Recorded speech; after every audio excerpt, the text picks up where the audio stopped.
స్వామివారు అనేకమైనటువంటి స్తోత్రాలను మనకి ఇచ్చారు అని చెప్పడానికి ఈ మాటలు చెప్తున్నాను తప్ప ఎవరిని ఉద్దేశించి మాట్లాడే మాటలు కాదు. నువ్వు నలుగురికి వేసానంటున్నావు కాదు, నాకు ఉన్నది 3 పిల్లలే, 4వ పిల్ల ఎక్కడి నుంచి వచ్చింది, నాకు 8 వరకును, నీకు అనిపించింది నువ్వు అదృష్టవంతుడివి. ఈ నవగ్రహాలు కూడా అమ్మవారితోనే అనుసంధానమై అమ్మవారే క్రియేట్ చేసేసింది మొత్తం.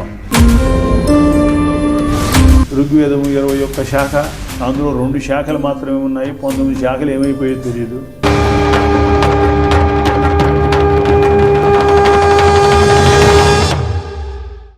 అదే నమస్కారం అండి. మన ట్రూత్ ఈజ్ సత్య తెలుగులో ఈరోజు మనం ఇంటర్వ్యూ చేయబోతున్న వ్యక్తి మంచి వేద పండితులు, ఋగ్వేద పండితులు, విజయవాడ అమ్మవారి సన్నిధిలో రోజు నిత్య పారాయణం చేసేవారు శ్రీ కొత్తూరు వెంకటేశ్వరరావు గారితో ఈరోజు మనం ముఖాముఖి. ఈ విధంగా స్వామివారు సమస్తమైనటువంటి మానవులందరికీ కూడా శ్రేయోదాయకమైనటువంటి అనేకమైనటువంటి స్తోత్రాలని పారాయణ క్రమములో పెట్టుకుంటే దక్షిణామూర్తి స్తోత్రం ఉంది, మేధా దక్షిణామూర్తి స్తోత్రం ఉంది. ఆ స్తోత్రాన్ని స్వామివారు అత్యద్భుతంగా ఇది చేశారు. లక్ష్మీ నృసింహ కరావలంబ స్తోత్రం ఉంది, స్వామివారు స్వయంగా అనుభవించినటువంటి అనుభూతి అది. ఆ నృసింహస్వామిని ఉపాసన చేసినందువల్ల ఆయన శరీరం అంతయు కూడా దగ్ధం కాకుండా రక్షింపబడింది. అలాగే మనం అరణ్యంలో ఉన్న శత్రువుల దగ్గర ఉన్న మహారణ్యంలో కానీ లేకపోతే శత్రువుల దగ్గర కానీ రాజబంధనంలో ఉన్నటువంటి వాళ్ళైనా సరే నృసింహస్వామిని ప్రార్థన చేస్తే సమస్తమైనటువంటి బంధ విముక్తులు కలుగుతాయి. మనం మామూలుగా ఈ లౌకికమైనటువంటి బంధ విముక్తుల గురించి మనం మాట్లాడుకుంటున్నాం, అందులో ఆంతర్యం అది కాదు. ఈ సాంసారికమైనటువంటి బంధములన్నీ కూడా విముక్తి పొందేటువంటి స్తోత్రం అన్నమాట అది. లక్ష్మీ నృసింహస్వామి యొక్క స్తోత్రం అదే దక్షిణామూర్తి స్తోత్రం. విద్యార్థులందరూ కూడా ప్రతినిత్యము కూడా మౌన వ్యాఖ్యా ప్రకటిత పరబ్రహ్మతత్వం యువానం వరిశిష్టాంతే వసదృషిగణైరావృతం బ్రహ్మనిష్టైః ఆచార్యేంద్రం కరకలిత చిన్ముద్రమానందమూర్తిం స్వాత్మారామం ముదితవదనం దక్షిణామూర్తిమీడే. ఈ విధంగా స్వామివారు దక్షిణామూర్తి స్తోత్రాన్ని అందించారు. ఎందుచేతయా అంటే అపస్మార అనేటువంటి ఒక రాక్షసుడిని సంహరించడం కోసం దక్షిణామూర్తి స్వామివారు అవతరించారు. అపస్మార అంటే మతి మరుపు. పిల్లలందరికీ కూడా మతి మరుపు ఎందుకు వస్తుంది అంటే ఈ అపస్మార అనేటువంటి రాక్షసుడు. అలాగే మనం కూడా మర్చిపోతూ ఉంటాం కొన్ని విషయాలు. అది ఎందుకు వస్తున్నాయా అంటే ఆ అపస్మార అనేటువంటి రాక్షసుడు, దాన్ని అల్జీమర్ వ్యాధి అని కూడా దానికి విరుగుడు ఏంటి అంటే ఈ స్తోత్రమే. వాడి బుద్ధి బాగా ప్రకాశిస్తుంది, 100కి 100 మార్కులు వస్తాయి, ఏ దాంట్లో చూసినా సరే మంచి ర్యాంకులో ఉంటాడు. క్రికెట్ ఆడేవాడు కూడా దీంట్లో ఉపయోగిస్తుంది, లేకపోతే వాలీబాల్ ఆడేవాడు మనకు వస్తుంది. అందరూ మరి బుద్ధి ప్రకాశించాలి కదా. బుద్ధి లేనివాడు ఏం పని చేస్తాడు? బుద్ధి లేని పనులే చేస్తాడు. లోకంలో చూసేవాళ్ళందరం చూస్తూనే ఉన్నాగా. ఇప్పుడు చదువుకుంటున్నారంటే వాళ్ళ చదువు దేనికి? బుద్ధితో కూడినటువంటి చదువు కాకుండా పోయింది, సంస్కారవంతమైనటువంటి చదువు కాకుండా పోయింది. దారే పోయేవాళ్ళందరినీ పాటు చేస్తున్నారు. వీళ్ళు అంతకంటే దరిద్రంగా తయారవుతున్నారు. ఈ చదువులు విజ్ఞానాన్ని నేర్పేటట్లుగా ఉండాలి కానీ ఏదో ఆటవికులుగా ఉండేటట్లుగా ఉండకూడదు కదా. చేత మనకి బుద్ధిని ప్రకాశింపజేసేటువంటి వాడు ఆ దక్షిణామూర్తి స్వామివారు. కాబట్టి ఆ స్తోత్రాన్ని మనం పారాయణ చేసుకుంటే విద్యార్థులు కానీ ఇంకోళ్ళు కానీ అందరూ కూడా చక్కనైనటువంటి బుద్ధితోటి మంచి బుద్ధి ప్రకాశింపజేస్తుంది. అలా స్వామివారు అనేకమైనటువంటి స్తోత్రాలను మనకి ఇచ్చారు అని చెప్పడానికి ఈ మాటలు చెప్తున్నాను తప్ప ఎవరిని ఉద్దేశించి మాట్లాడే మాటలు కాదు. మన ఉద్దేశమే వేరు. మనం లోకంలో అందరికీ మంచి చెప్పాలి, తెలియాలి అనేటువంటి ఉద్దేశంతో మీ ఇంకొకరైనా ఎవరైనా లోకంలో కంకణం కట్టుకుని కూర్చున్నది. అందుకే దానివల్ల ప్రాతకాలంలో లేచిన దగ్గర నుంచి రాత్రి పడుకునేదాకా ఎన్నో విడిచిపెట్టి భార్యాపిల్లలు విడిచిపెట్టి మీరు తిరుగుతూ ఉంటారు. ఎవరైనా అంతే. ఎందుకు ఇలా సమాజానికి ఏదైనా మనం మంచి మెసేజ్ ఇవ్వాలి అని మెసేజ్ ఇవ్వకుండా మనం ఏవో డబ్బుల కోసం పనులు చేసే పనులు కాదు కదా. అలాంటివి వేరే వ్యవహారాలు చేసుకోవచ్చు. అవి చేయకుండా మనకు సమాజానికి మంచి మెసేజ్ ఇవ్వాలి. దీని ద్వారా వాళ్ళు మంచి నడవడికతో ఉండాలి, ఉన్నత ఉన్నతమైనటువంటి జీవనాన్ని పొందాలి అని జీవనాన్ని భావన మీది. రాష్ట్ర అభివృద్ధి, దేశాభివృద్ధికి ఉపయోగపడాలి. ఈ విధంగా ఆ స్తోత్రాలని శంకరుల వారు మనకు అందించారు. ఈ సౌందర్య లహరి అనేటువంటి స్తోత్రంలో అనేకమైనటువంటి యంత్రరాజములు ఉన్నాయి. ఆ మంత్రములు, ఆ స్తోత్రమే మహామంత్రం. ఆ మంత్రాన్ని పురస్చరణ చేసి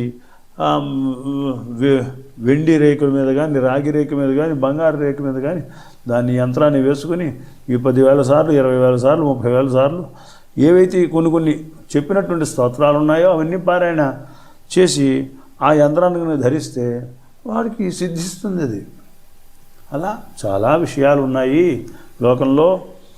స్తోత్రాలైనా మంత్రములైనా, మంత్రాలకి ఏమైనా ఎదవుతాయా అంటే, ఒక మహనీయులు తాడేపల్లి రాఘవనారాయణ శాస్త్రి గారని ఓ మహానుభావులు, వారు కృష్ణా జిల్లా ప్రాంతంలో ఉండేవారు. వారు ఆయన మహాతపస్సంపన్నులు. ఆయనకు 3 ఆడపిల్లలు. అయితే నిత్యము కూడా వారానికో 10 రోజులకో 4 రోజులకో గాజులు అమ్ముకునేవాడు వచ్చేవాడు. అటుపక్కకి వస్తూ ఉంటే 3 పిల్లలు గాజులు వేయించుకుంటే ఇంకో అమ్మాయి వచ్చి గాజులు వేయించుకునేది. ఆ డబ్బులు అడిగేవాడు. 4 వేయించుకున్నారండి అని అడిగేవాడు డబ్బులు. అదేంటి అబద్ధం ఆడుతాయంటే 3 కదా నాకు పిల్లలు, 4 ఏంటంటే బాలా అనుష్ఠానం చేసేవారు ఆ మహానుభావులు. బాలా అమ్మవారి యొక్క అనుష్ఠానం చేసేవారు. ఆ బాలా అమ్మవారు ఎంత చిన్నపిల్లగా ఉండి వాడి దగ్గర గాజులు వేయించుకునేది. నువ్వు ఎంత అదృష్టవంతుడు రా, నీకు అనిపించింది, నాకు అనిపించలేదు. నువ్వు 4కి వేసానంటున్నావు గాజులు, నాకు ఉన్నది 3 పిల్లలే, 4వ పిల్ల ఎక్కడి నుంచి వచ్చింది నాకు అనిపించలేదు ఇంతవరకును, నీకు అనిపించింది, నువ్వు అదృష్టవంతుడివి. అంచేత అమ్మవారు అనేక రూపంలో నిన్న మొన్నటి వరకు కూడా రేపు ఎల్లుండా కూడా మన ఇంట్లో కూడా ప్రత్యక్షం అవ్వచ్చు అమ్మవారు. మనం ఆరాధించేటువంటి విధానాన్ని అలాగా ప్రహ్లాదుడు నరసింహస్వామి విషయంలో చెప్తాడు. అదే హిరణ్యకశిపుడికి యథావత భగవంతుడు అన్ని చోట్ల ఉన్నాడు అని చెప్పడానికి ఇప్పటికీ ఈ సృష్టి నడుస్తోంది అంటే భగవదానుగ్రహంతో. ఈ విధంగా ప్రథమం శైలపుత్రీచి, ద్వితీయం బ్రహ్మచారిణి, తృతీయం చంద్రఘంటేతి, కూష్మాండేతి చతుర్థకం, పంచమం స్కందమాతేతి, షష్ఠం కాత్యాయనీతి చ, సప్తమం కాళరాత్రి చ, మహాగౌరీతి చాష్టమం, నవమం సిద్ధిదాత్రి చ, నవదుర్గా ప్రకీర్తితా ఉక్తాన్యేతాని నామాని బ్రహ్మణైవ మహాత్మన. ఈ విధంగా అమ్మవారు నవ దుర్గలుగా అవతరించారు. మనము లోకంలో అందరూ కూడా ఆనందించడం కోసము అమ్మవారికి ఒక నవదుర్గల స్వామి చిన్నది. ఈ నవదుర్గలతో ఈ నవగ్రహాలు ఉన్నాయి చూసారా, నవగ్రహాలకు కూడా అనుసంధానమైనవి. నేను ఒక్కొక్కటి చెప్తాను స్వామి. మీరు చెప్పారు కదా, ఎంత అద్భుతమైన శ్లోకం చదివారు. కూష్మాండ శక్తి ఉంది సూర్యదేవునికి, సూర్యగ్రహానికి సంబంధించింది. మహాగౌరి ఉంది, రాహుగ్రహం. కాళరాత్రి ఉంది, శనిదేవుడు. సిద్ధిదాత్రి ఉంది, కేతువు. కాత్యాయని ఉంది, బృహస్పతి. బ్రహ్మచారిణి ఉంది, కుజుడు. శైలపుత్రి చంద్రదేవుడు, చంద్రుడు. స్కందమాత బుధుడు. చంద్రగంట శుక్రుడు, రాక్షస గురువు. ఈ నవగ్రహాలు కూడా అమ్మవారితోనే అనుసంధానమై అమ్మవారే క్రియేట్ చేసేసింది మొత్తం. ఇదే కాకుండా తర్వాత ఇంకోటి స్వామి, ఇదే కాకుండా స్వామివారి దశావతారాలు ఉన్నాయి. ఇప్పుడు ఈ నవరాత్రులు మీరు చక్కగా చెప్పారు. ఏదో దసరా టైంలో నవరాత్రులు అద్భుతంగా అమ్మవారిని ఒక్కొక్క రకంగా, మీరు ఇక విజయవాడ సాక్షాత్తు అమ్మవారి దగ్గర రోజు నిత్యపారాయణం చేస్తారు. అమ్మవారి నిత్యం చూస్తుంటారు మీరు. నేను చూసాం మీ యొక్క విజయవాడ టెంపుల్లో, అమ్మవారి దుర్గా టెంపుల్లో. అది ఆ సంకల్పించే అమ్మ ఇక్కడ దాకా మనం. నేను కూడా ఈ మధ్య కాలంలో చాలా రోజులైంది నేను ఇంటర్వ్యూలు కొన్ని ఆపి, ఎందుకంటే మేము ఒక సినిమా తలపెట్టాము. దాని గురించి ఈ శక్తిపీఠాల మీద చేయబోతున్నాము. దాని గురించి ఆ స్టోరీ దాంట్లో కూర్చొని కొద్దిగా ఇంటర్వ్యూ లేట్ అయిపోయింది. ఇప్పుడు చూడండి, అమ్మవారు తలపెట్టింది, ఇది కాదురా నువ్వు ఇక్కడ ఈ స్వామివారిని చేయాలి. అందుకనే అందులో మీరు ఈ శాస్త్రాన్ని వడబోసిన వాళ్ళు.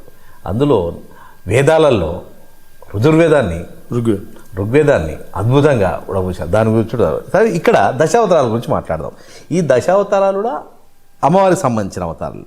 అమ్మ ఇచ్చింది ధూమవతి, ధూమం అంటే మత్స్యావతారం. బగ్లాముఖి ఆ, కూర్మం, బగలాముఖి. బగ్లాముఖి, భైరవి వరహావతారం.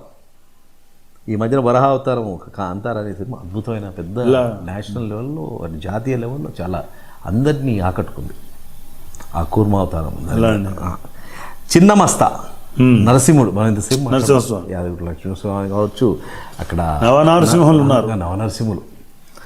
త్రిపుర వామన అవతారం. మాతంగి పరశురాముడు, అలాగా. తార శ్రీరాముడు, వా. కాళీ శ్రీకృష్ణుడు, కమల బుద్ధుడు, భువనేశ్వరి రేపు నెక్స్ట్ వచ్చే అవతారం కల్కి అవతారం. ఇన్ని ఉన్నాయి స్వామి, ఇన్ని భీముడు ఉన్నాయి. దశావతారాల కంటే స్వామివారి అమ్మవారి యొక్క ఏది జరిగిన అవతారాలు ఎత్తినా అమ్మవారి యొక్క అనుగ్రహం ఉంది. మళ్ళీ అమ్మాయి ఆదిపరాశక్తిలో కూడా, లలితా సహస్రనామంలో కూడా మహాపాశుపతాస్త్రాగ్ని నిర్దగ్ధ సురసైనిక కామేశ్వరాస్త్ర నిర్దగ్ధ జభండాసురు కరాంగుడి నఖోత్పన్న నారాయణ దశాకృతి అని చెప్పింది. లలితా సహస్రనామంలో కరాంగుడి నఖోత్పన్న నారాయణ దశాకృతి, ఇలా అమ్మవారు ఇలా అంటే దశావతారాలు పుట్టాయి. ఈ 10,000తోటి ఇలా అంటే దశావతారాలు. దశం 10. అంత అద్భుతమైనటువంటి మహాశక్తి సంపన్నమైనటువంటి పరదేవత లోకంలో సమస్త ప్రాణిని రక్షించడం కోసము మనకి కనిపించేటువంటి అమ్మవారు వేరు, రూపం వేరు, లోపల ఉండేటువంటి రూపం వేరు, మనం ఆరాధించే రూపం వేరు, అనేకమైనటువంటి రూపములతోటి ఆవిడ సంచరిస్తూ ఉంది. ఎందుచేతను అంటే ప్రతి వారికి అమ్మవారంటే భయము. ఆవిడేదో భయంకరమైనటువంటి ఉగ్ర రూపము అని కాదు, ఆవిడ చక్కనైనటువంటి శాంత స్వరూపిణి, మాతృస్వరూపిణి. అమ్మవారు కాళిదాసుకి నోటి అక్షరం మీద ఇచ్చేది కదా స్వామి. కాళిదాసు మహానుభావుడు, ఆయన విషయం సాక్షాత్తు అమ్మవారే అనుగ్రహించింది. నిన్న మొన్నటి వరకు తెనాలి రామకృష్ణుడు, తెనాలి దగ్గర కూడా అమ్మవారి దేవాలయం ఉంది. ఆ రోజున బలి ఇచ్చేస్తూ ఉంటే, మేకపోతుని బలిస్తూ ఉంటే అది నిరోధించినటువంటి ఏకైక వీరుడు ఆ రోజుల్లోనే తెనాలి రామకృష్ణుడు. అలాంటి ఆయన్ని ఆ మేకని బయటికి వదిలేస్తారు. ఈ తెనాలి రామకృష్ణుడు గారు వదిలేస్తే వాళ్ళందరూ కూడా మేమేదో అమ్మవారికి మేము భక్తిగా ఈ రకంగా చేద్దాం అనుకుంటే నువ్వేమో అడ్డం వచ్చావని చెప్పేసి వాడు కోపగిస్తారు. కోపగించిన తర్వాత వాళ్ళందరూ అమ్మ క్షమించు, రేపు పొద్దున మళ్ళీ వచ్చి ఈ అపరాధానికి 2 సార్లు ఇంకోటి వేస్తాం ఎక్స్ట్రాను అని చెప్పేసి వాళ్ళు వెళ్ళిపోతారు. వెళ్ళిపోయి రావయ్యా నువ్వు బ్రాహ్మణ నువ్వు రా, వద్దు ఇక్కడ వస్తే రాత్రిపూట అమ్మవారు వచ్చి నిన్ను కబళిస్తుంది అని చెప్తాడు. ఉంటే ఉంటాం, పోతే పోతాము, ఇక్కడే ఉంటాము, మీరు వెళ్ళండి అంటాడు. ఆ విధంగా ఆయన అక్కడ బస చేస్తాడు.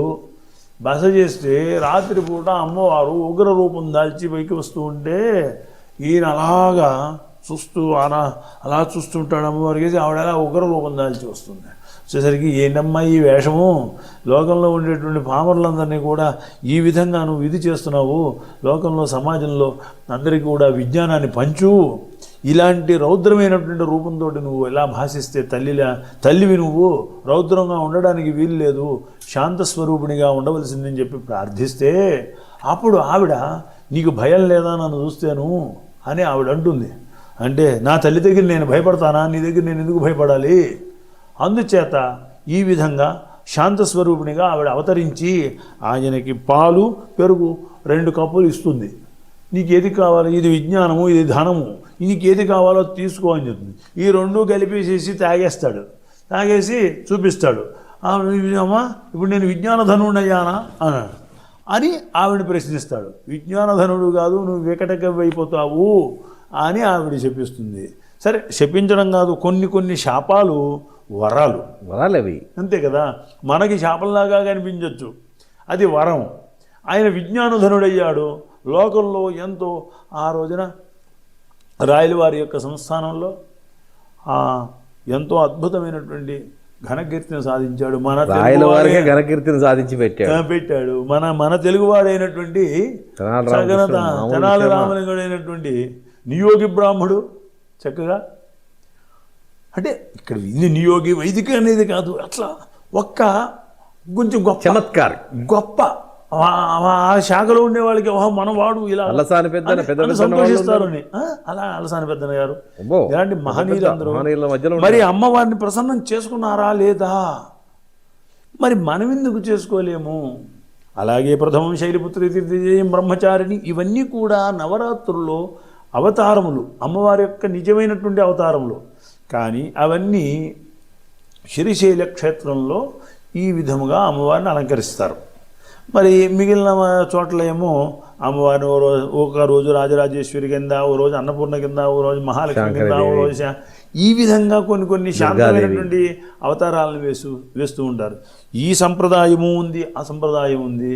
అందుచేత ఏవైనా అమ్మవారిని కీర్తించాలి అంటే ఈ నోళ్ళు చాలవు. అదేవిధంగా ప్రతిమన్ముఖ్యరాకాంత తిథిమండల పూజితాయి నమః అని అమ్మవారి యొక్క నామము లలితా సహస్రనామంలో.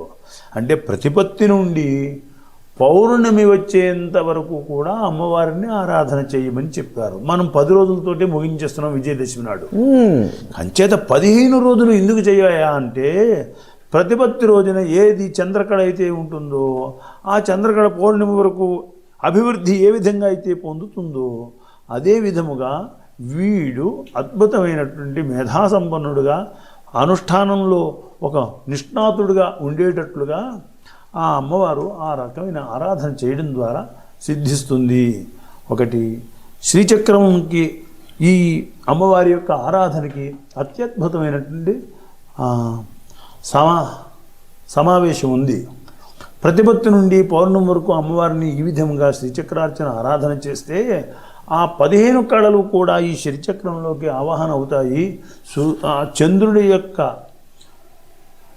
వికసిస్తూ కనిపిస్తూ ఉన్నటువంటి చంద్రుడి ఎదురుగుండా ఆ శ్రీచక్రాన్ని పెట్టి పూజ చేస్తే ఆ చంద్రకళలన్నీ కూడా ఆ శ్రీచక్రంలోకి ఆవాహన అయ్యి ఆ తీర్థము, ప్రసాదము, కుంకుమ సమస్తమైనటువంటి విషయములు ఎవరి యొక్క వాళ్ళ యొక్క క్లేశములతో ఎవరైతే ఆ పూజాది కార్యక్రమం చేసుకునే తీర్థప్రసాదం స్వీకరించి ఆ బొట్టును ధరిస్తారో వాళ్ళందరికీ కూడా అమ్మవారి యొక్క అనుగ్రహం కలిగి ప్రసన్నమైనటువంటి మనస్సు కలుగుతుంది. చంద్రకళ దేనికోసమయ్యా అంటే ప్రశాంతమైన మనస్సు కోసము. మనస్సు ప్రశాంతంగా ఉంటేనే ఏవైనా చేయగలుగుతాం. మనస్సు అల్లకల్లోలంగా ఉందనుకోండి ఏ పని చేయగలం? మనస్సు నిర్మలంగా ఉండాలి. నిర్మలంగా ఉండాలంటే చంద్రుని యొక్క అనుగ్రహం కావాలి. చంద్రానుగ్రహము ఈ శ్రీచక్రార్చన ద్వారా ప్రతిపన్ముఖ్యరాకాంత తిథిమండల పూజితాయి నమః అని 15 రోజులు ఈ రకంగా ఆరాధన చేయడం ద్వారా ఆ చంద్రకళల యొక్క ఆవాహనతోటి అనేకమైనటువంటి మంత్రములు ఉన్నాయి, అనేకమైనటువంటి బీజాక్షరములు ఉన్నాయి. అవన్నీ ఆ యొక్క విధానము అంతయు కూడా శ్రీచక్రార్చన విధానము అంతా వేరు. అలా మహనీయులు ఉపాసన చేసేటువంటి వాళ్ళు మాత్రమే దాని జోలికి వెళ్ళి దాన్ని ఆరాధన చేసి అనుష్ఠానం చేసి తీర్థప్రసాదములు అసలు కుంకుమ ఇచ్చినా కూడా మనకి శ్రేయస్సు కలుగుతుంది.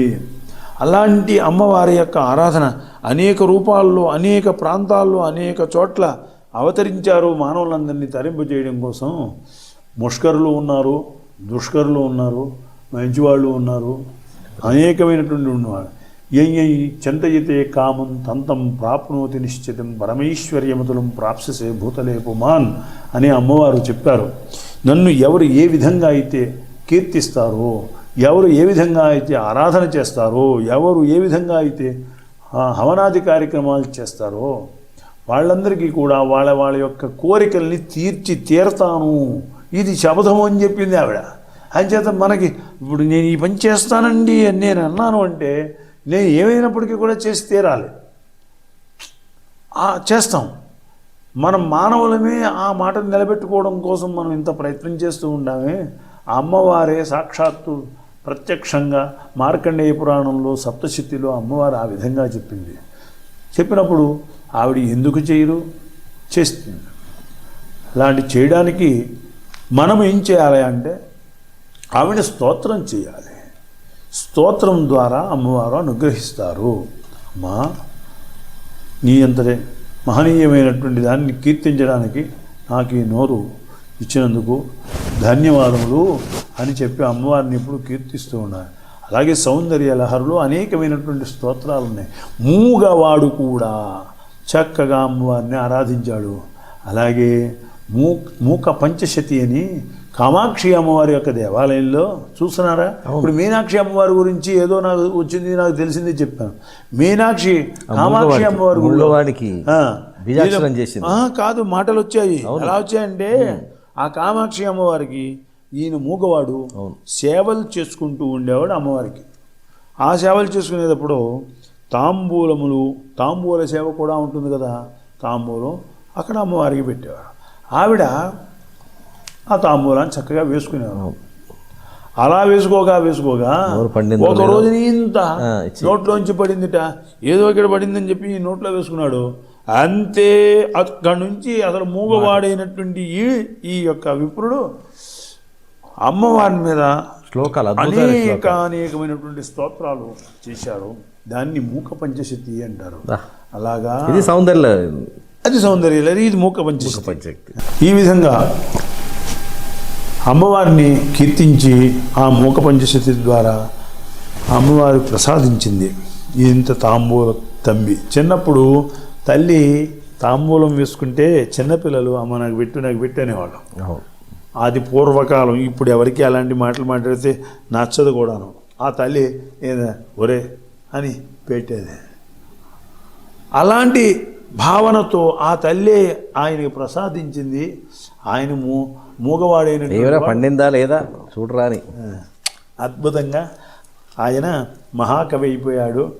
శ్లోకము అలా చెప్పుకుంటూ పోతు స్వామి, ఇది ఎప్పటికీ తీరంది. కానీ ఇక్కడ ఈ శక్తిపీఠాల యొక్క మహిమ ఎంత గొప్పదంటే ప్రతి మనిషికి నిత్యము ఇప్పుడున్న పాలకులు కావచ్చు, వ్యాపారస్తులు కావచ్చు, రాజకీయ నాయకులు కావచ్చు, ప్రతిపక్షాలు కావచ్చు, బ్రాహ్మణులు కావచ్చు, ఎవరైనా అంటే సామాన్యుడు కావచ్చు, అది ఏ కులమైనా కావచ్చు, ఆ యొక్క పరిణితి చెంది అంటే ఇదివరకు మీరు అన్నారు చక్కటి మాట, యదా రాజా తదా ప్రజ. రాజు కరెక్ట్గా ఉంటే ప్రజలు కూడా కరెక్ట్గా ఉంటారు స్వామి. ఆ రాజుకు ఆ దక్షత, ఇప్పుడున్న పండితులు ఎంత పోతుంటారు, మంచి మంచి పండితులు ఉన్నారు మన దగ్గర కూడా, అద్భుతమైన పండితులు. రాజా రాష్ట్రకృతం పాపం రాజపాపం పురోహిత. ఎందుకు ఉపదేశించరు? అక్కడ పోయి భయపడతారా? లేకపోతే వారికి ఏమన్నా అయ్యో ఏమన్నా అనుకుంటారా, వీళ్ళు చెప్తే మమ్మల్ని ఈసారి నెక్స్ట్ టైము వీళ్ళు రాణిస్తారా రాని అనేది ఒక ధోరణి ఎందుకు? ఇప్పుడు పంతులు గారు వచ్చారు, చెప్పండి నాయన ఇది మంచిది కాదు, ఇది మంచిది, ఇది చేస్తే ఇంకా చాలా చక్కగా ఉంటుంది, మీరు వృద్ధిలోకి వెళ్తారు, ఇంకా మీకు ఇంకా రాజయోగం పడుతుంది, అవన్నీ ఎందుకు ఉపదేశించరు? ఎందుకు అంటే వారి అంటే మేము ఒక నియమితమైనటువంటి ఒక పరిధిలో మేము ఉన్నాం. మేము పెద్దవాళ్ళని ప్రోటోకాల్ని దాటి ముందుకు వెళ్ళి చెప్పడానికి లేదు, చెప్పకూడదు. అవును, మీరు అఫీషియల్ దాంట్లో చెప్పకూడదు. మీరు అన్అఫీషియల్ దాంట్లో మిమ్మల్ని ఎన్నో మంది పిలుస్తుంటారు, పూజలు చేయించుకుంటుంటారు. అప్పుడు అక్కడ మీకు పబ్లిక్తో సంబంధం లేదు కదా, అది అప్పుడు చెప్తాం. చెప్తారా? అప్పుడు చెప్తాం. ఎందుకంటే ఈరోజు చూస్తున్నాను ఎంత మంచి చక్కటి స్వాములు. ఇప్పుడు చాగంటి గారు కానీ అద్భుతమైన అసలుకి వారు అసలు చాగంటి గారు చెప్తుంటే అసలు రోమాలు లిక్కబడుస్తుంటాయి. తర్వాత వీరు షణ్ముఖ శర్మ గారు ఇంకో స్వామి ఇది మన వికటకవి టైపు ఈయనండి, మన అద్భుతమైన ఎంతమంది ఉన్నారండి. అసలు ఈ పురాణాల గురించి చెప్తుంటే మీరు మిమ్మల్ని ఎక్కడ దేవాలయంలో కలిసినప్పుడు మీరు పాడే ఆ శ్లోకాలకు నేను మంత్రముగ్ధుడు అయితే.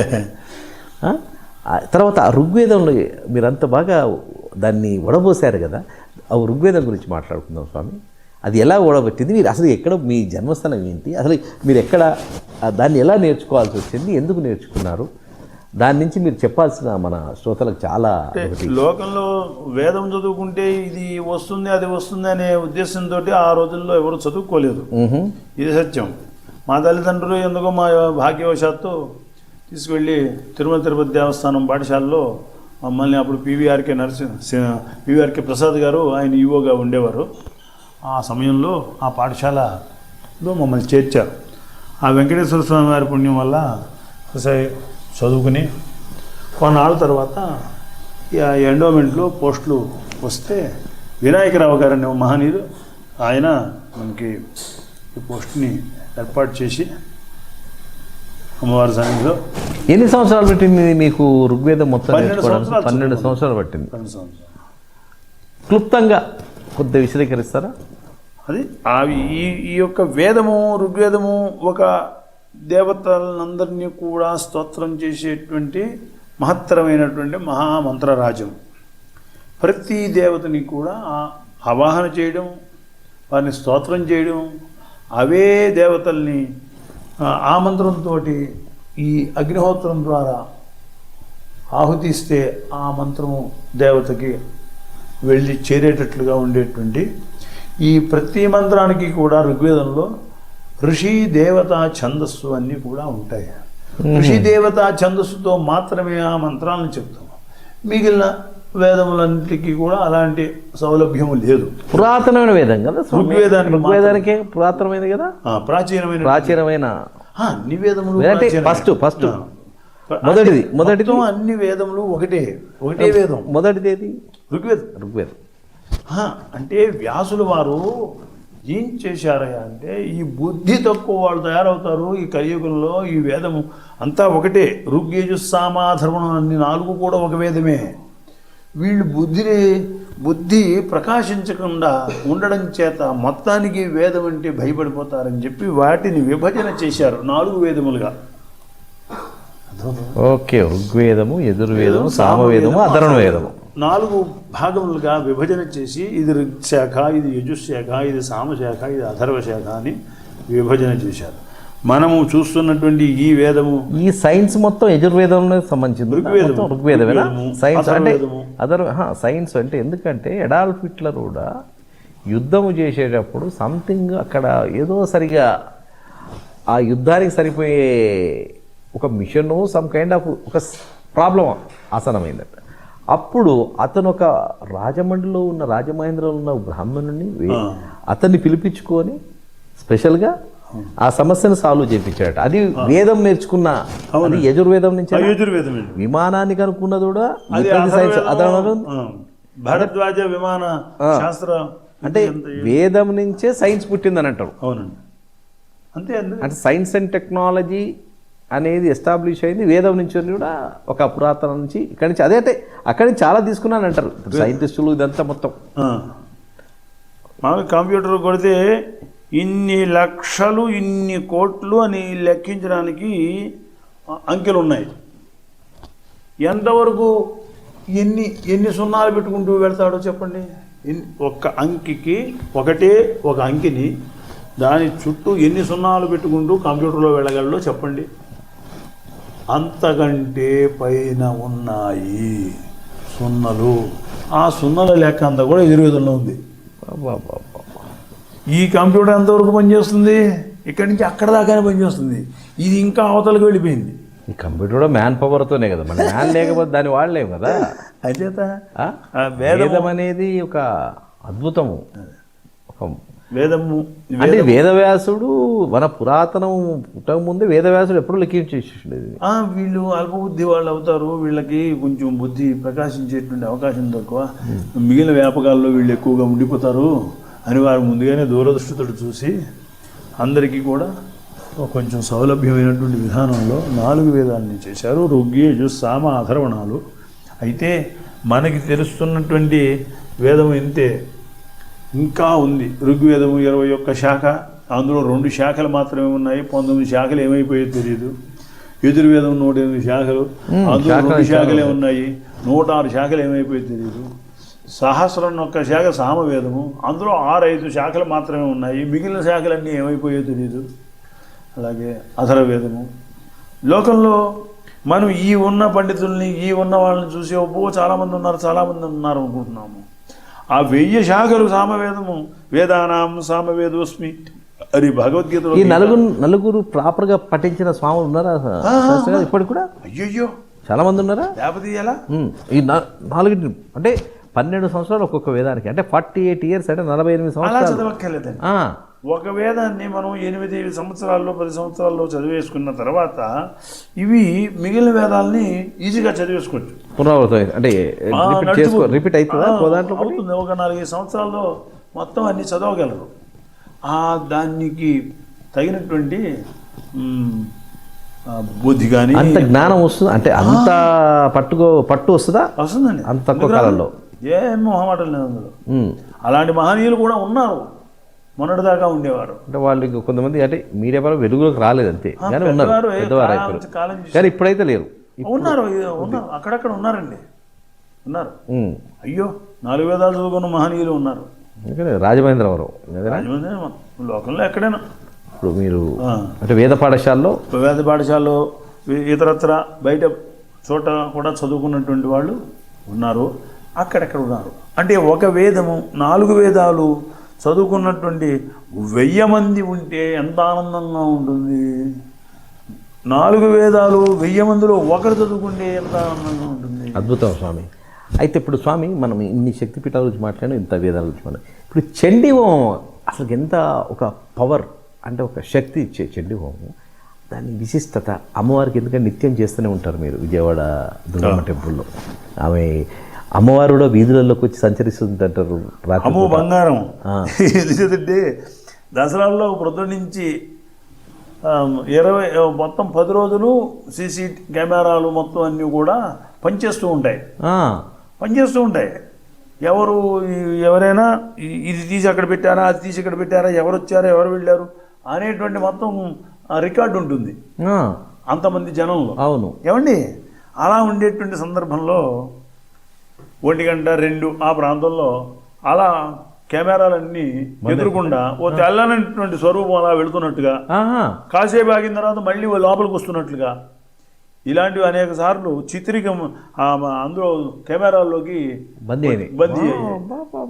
అమ్మవారుగా ప్రత్యక్షంగా వీళ్ళు చూడలేకపోయారు, కానీ ఆవిడ అమ్మవారే, లేకపోతే నీకు ఇందులో అలాంటి పరిస్థితి ఎందుకు వస్తుంది? అదే ఒక స్టోరీ కూడా ఉంది స్వామి. విజయవాడ నగరం ఆమె అర్ధరాత్రి అలా సంచరిస్తున్నప్పుడు ఒక వృక్షవాడు ఆపితే ఆ వృక్షవాన్ని అతనితో ఆ వృక్షాల్లో కూర్చుని అమ్మవారు వెళ్ళినట్టు. అవును,